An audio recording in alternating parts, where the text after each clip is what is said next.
huge announcement from Robinhood, so let's cover their new features and I'll let you know what I love about it and what I really hate about it as well. Hey, I'm Jarrad with an A, and on this channel we like to talk about all things personal finance and investing, and we try to have some fun in the process. It's been a really big year for Robinhood, which is one of the most popular investing apps out there for us hip millennials and our younger peers. As a recap, just this year, Robinhood has raised an additional $323 million, which has increased their valuation to $7.6 billion with a B dollars. I don't know about you, but I smell an IPO in the future. Now, hopefully they can turn a profit somehow, because the last thing that they need is to crash and burn like WeWork did when they tried to go public. Yes, WeWork, when you go public, people want to see that you actually make money. Whoops. But seriously though, at some point Robinhood is going to go public because their investors are gonna want a big payday for all of those millions and millions of dollars that they've invested in the company. Think about it, then you'll be able to purchase Robinhood stock through the Robinhood app, wearing a Robinhood shirt that you bought through the Robinhood store while you eat, I don't know, a free Robinhood cookie that they sent you because you opened an account with them. Sounds to me like they're gonna turn into a full-fledged bank at some point in the future. Also this year they launched their cash management account, which will let you earn 2% interest on your money that's sitting in your Robinhood account. And we can't forget that they're going to give you a pretty cool looking MasterCard debit card as well. I'm still debating whether I want the green or black card, but that American flag one gets me all hot and bothered just thinking about it. They also launched their gold experience for those investors who want to spend $5 a month for access to premium features, which is basically a bunch of additional data. But these new features that they just announced, I mean, wow, wow. Let's get into those right meow so I can let you know what I think about them. If you haven't done it already, please Hulk smash that thumbs up button. The first and most exciting feature in my opinion is that they are now offering fractional shares. This is a game changer for them and something that a lot of people were waiting for, and it goes perfectly with their beautifully constructed experience of an app which is very pleasing on the eyes. But as my mom always said, it's not about what's on the outside, it's also about what's on the inside. Aw, that's such a cute thing to say, Mom. I told her that my investing app needs to look super smoking hot on the outside before I check out what's going on the inside. With Robinhood's fractional shares, it makes the insides very pretty. If you're not familiar, fractional shares allows you to buy a fraction of every individual stock or ETF offered on the Robinhood investing platform with a minimum of $1. Let's play pretend so I can explain. If there was a company out there by the name of, we'll say, Footy Pajamas, their stock price was $100 per share and you only had $20 to invest, then you could not own any of that hot new Footy Pajama stock because you don't have the full $100. But with fractional shares, you're able to. I need you to remember $100 and Footy Pajamas because we're going to use that example throughout this whole video. Footy Pajamas for everyone. With that $20, you could buy 20% of a share of that $100 Footy Pajama stock. This goes one step further with dividends as well. If Footy Pajamas was making money hand over fist because everyone wanted to get their paws on a pair of Footy Pajamas and they paid out a $5 dividend per share, then you would collect 20% of that dividend. If you've ever worn Footy Pajamas in your life, then let me know down in the comments below. If not, then you should let your parents know that they have set your life up for failure. M1 Finance was one of the first investment companies to offer fractional shares, and since I've personally been investing through them, I've been able to experience the power of fractional share investing, and I'll tell you what, I love it. This makes me really happy that Robinhood has finally been able to roll this feature out to its users. The next new feature is DRIPs, capital D-R-I-P, lowercase s. No, that's not a type of liquid that rappers are drinking out of styrofoam cups nowadays. It stands for Dividend Reinvestment Plan. These are simple to understand. When a company pays out a dividend, your account is credited with however much that dividend is for.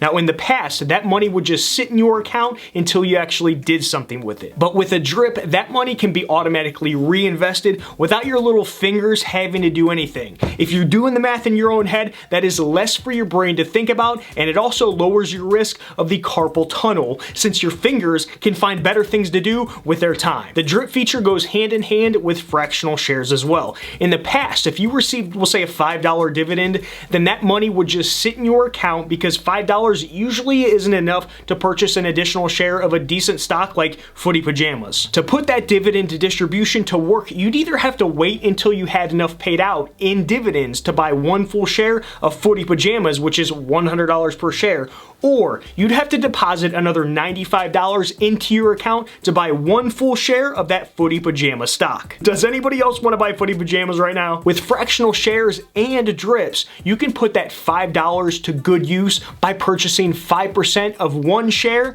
of Footy Pajamas. Robinhood now offers recurring investments. Now this is pretty self-explanatory, but let me talk about it real quick. You pick an amount to invest, you pick the time frame, and the money will be invested for you without doing anything. Let's show Robinhood some love right now. I'm really glad that Robinhood has rolled out these new features. With fractional shares, they're giving more people a chance to start investing. In the past, it made it tough for a beginning investor to really get started because if you wanted to buy something like Amazon, then you'd need over $1,700 just to buy one share. If I was a betting man, I'd imagine that this feature will be rolled out across all other investing platforms at some point in the future and will become an industry standard because it just makes sense.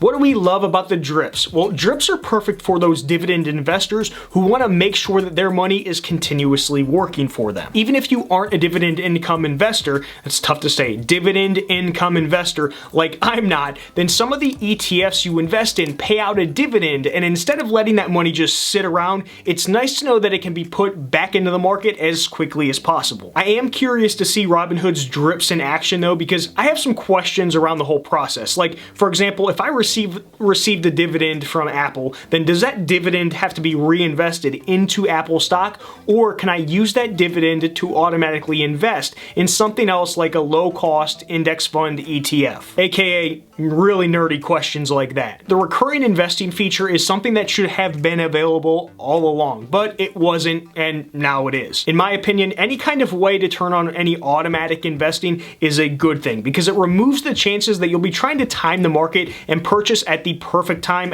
and the perfect price, and kind of lets the robots handle it all for you. I'm a big fan of removing as much human decision as possible if you're investing for the long term, because we think that we're so good at investing at the right time and the right price, but statistics show that we are not very good at all. Time in the market is more important than timing the market. Recurring investments allows us to set it and forget it. I still really like Robinhood for the promotion that they have going on, where if someone uses your invite link to open an account, then they get a free stock and so do you. It is a great incentive to open an account and start investing. If you want a free stock, then use the link in my bio to open an account. Once you put money into that account or fund to that account, you will get a free stock worth between $2.50 and $200, and I'll get a free stock as well. There really aren't many bad things I can say about Robinhood because they've done an amazing job at getting more people involved and interested in investing, but I do notice some problems. The first issue that I have is that they don't offer any retirement investing accounts like a traditional or Roth IRA. Look, taxable accounts are something that we all need access to, but my worry is that it promotes the wrong behavior with investors, especially new investors. My thought is that before any taxable accounts are invested in, someone needs to at least max out something like their Roth IRA first because of the savings that you get from the taxes.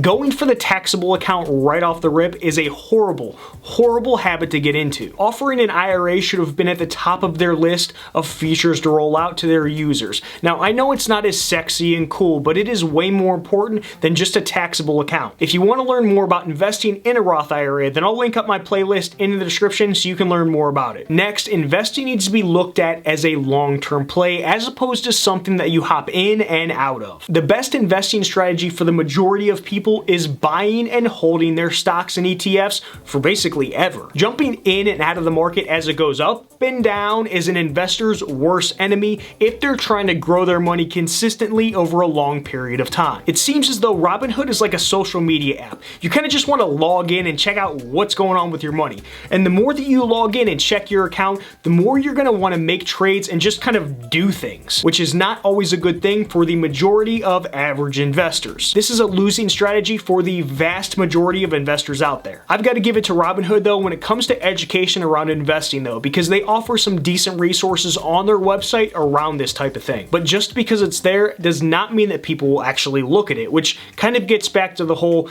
it's your responsibility to educate yourself on investing because no one's going to do it for you. Overall, I like what Robinhood is doing, and it is one of the few platforms that I personally recommend to people. Make sure to check out these videos to your left. Check out the description for different resources and playlists to help you out with all of your personal finance and investing needs. Please Hulk smash that thumbs up button. I'll see you in the next one, friends. Adios.